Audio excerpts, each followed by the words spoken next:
you've been pushing a lot of organic social. Yes. Instead of paid. Yep. If someone has been doing organic for a while. Yep. And hasn't been seeing the best results from it. Then they're bad at it. But should they still consider doing paid at all? No, because if they're not good at making content, if they're gonna do paid, they're gonna make bad content it's gonna cost them even more money because they're amplifying bad content. Like, you gotta get good at the content.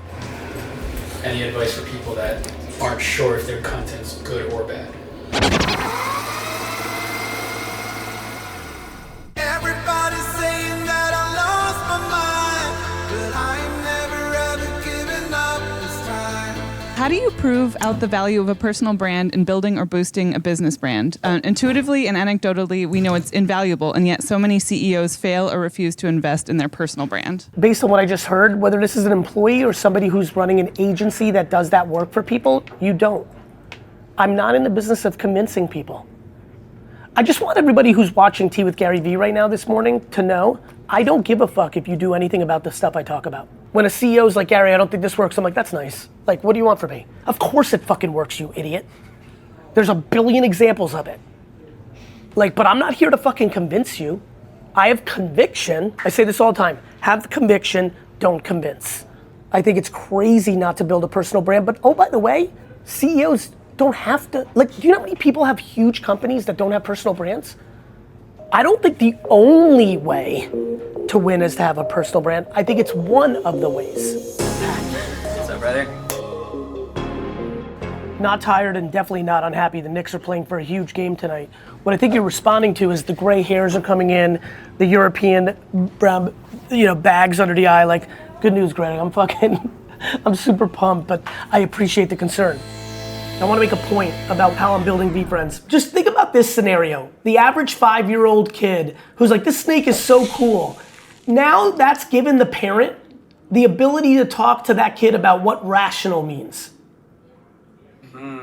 There's not any, parenting is hard. And it's gotten harder.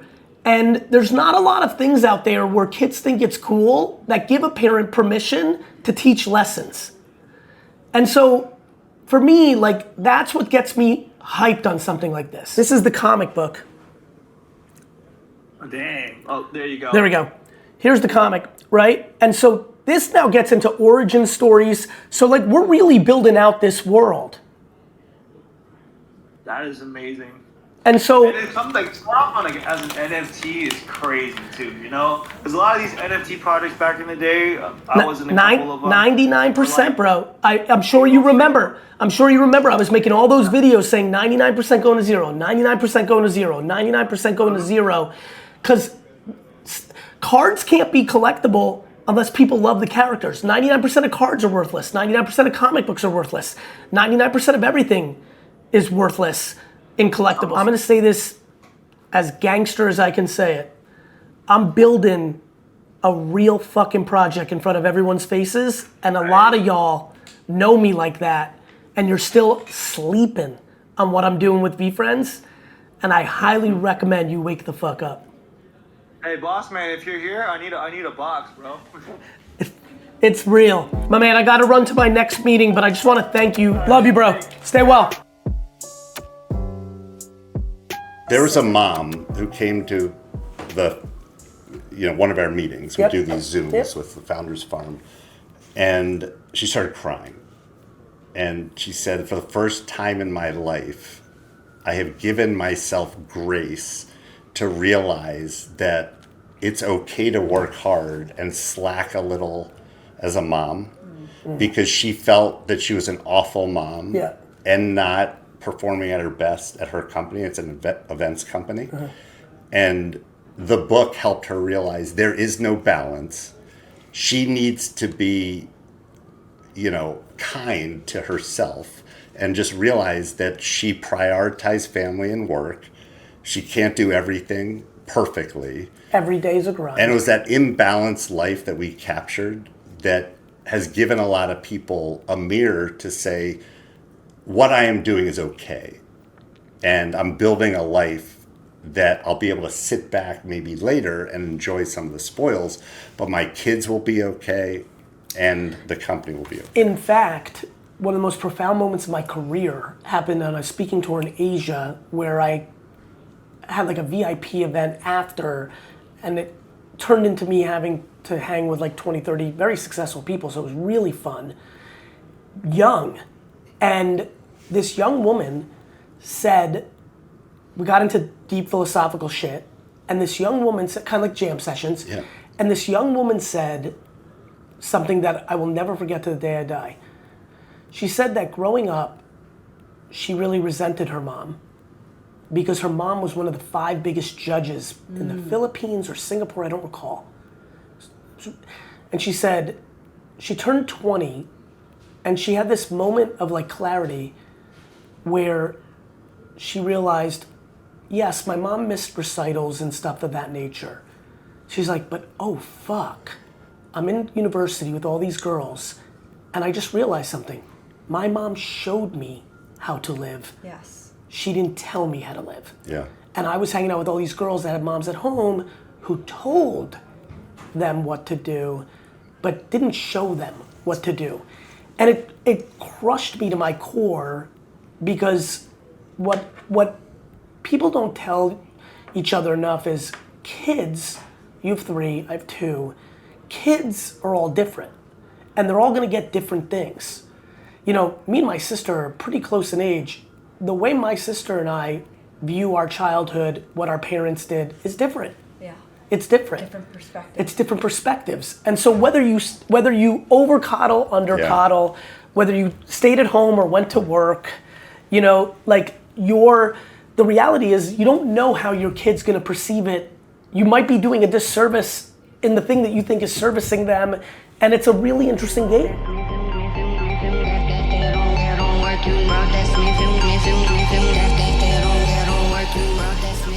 Gary, I hear you're just coming off of a tea with GaryVee number 75. That's crazy. Yep, did that. I've also done a podcast and 2 meetings since that, so it's a very active morning here. You mentioned when you have a high-performing piece of content to turn it into an ad. Curious if that's just boosting that, or if you're like saying, hey, the video is good, I will repurpose that and like put a kind of different copy behind it. Number 2. Okay, cool. So just use the content. And then for podcasting, curious on how... And not only different copy, Leah, like I would create a call to action alongside the video, at the end of the video, at the bottom of the video. Okay. You know...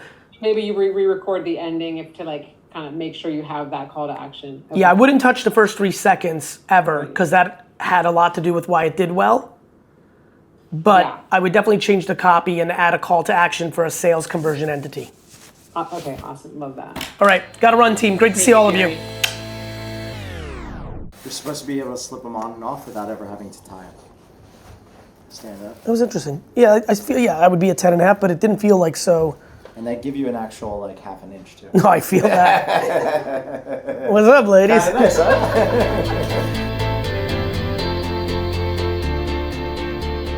You're allowed to change what you're going for. Exactly. That earlier thing that I said, the people that want margaritas on the beach are the ones that don't get it. A lot of people on the other side said, you're wrong, Gary.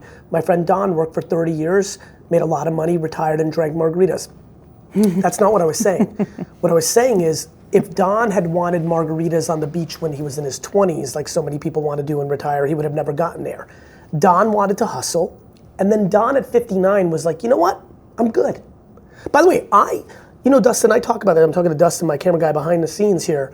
I talk about this a lot, and I'm starting to believe it's gonna actually happen. I talk a lot about, do not underestimate one day me waking up and just telling the world I'm good and I'm going into that phase.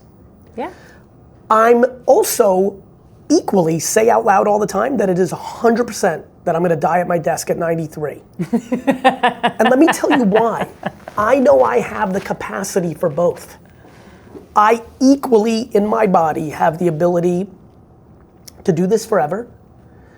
But you know, look, back to my parents.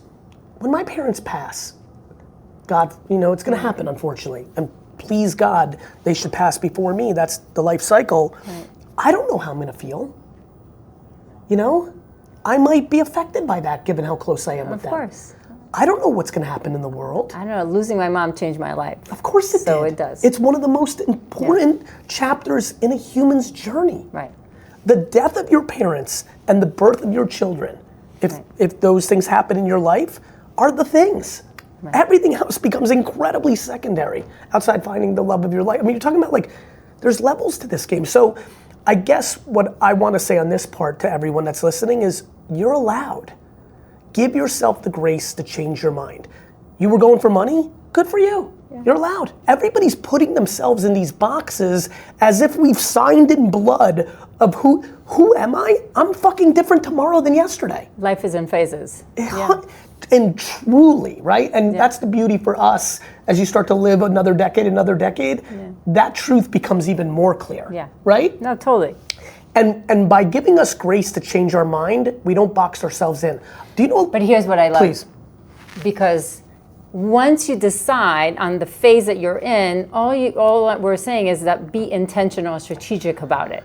Because stop fighting what society thinks, what other people think. Decide that this is your phase. You want to make money? Great. You want to make impact? Great. You want to grow your career in titles? Great. Whatever it is, you want balance? Whatever. Drink margaritas. But just decide and start being intentional and strategic about it. Right? And execute. That part.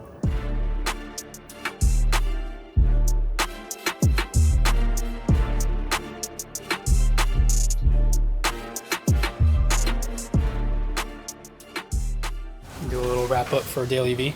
Oh shit, I didn't even know we did a DailyVee today. So, the question I had was, you've been pushing a lot of organic social. Yes. Instead of paid. Yep. If someone has been doing organic for a while. Yep. And hasn't been seeing the best results from it. Then they're bad at it. But should they still consider doing paid at all? No, because if they're not good at making content, if they're going to do paid, they're going to make bad content it's going to cost them even more money because they're amplifying bad content. Like, you've got to get good at the content. Any advice for people that aren't sure if their content's good or bad? Or, I mean, obviously it's bad, but like how to improve it? GaryVee.com/attention. There's millions of other people besides me spitting knowledge on how to get views organically. Try to find different interesting ways, break patterns, fucking meditate, go on a trip, and but most of all, swallow a humility pill and realize you fucking suck at it. Get better. See ya.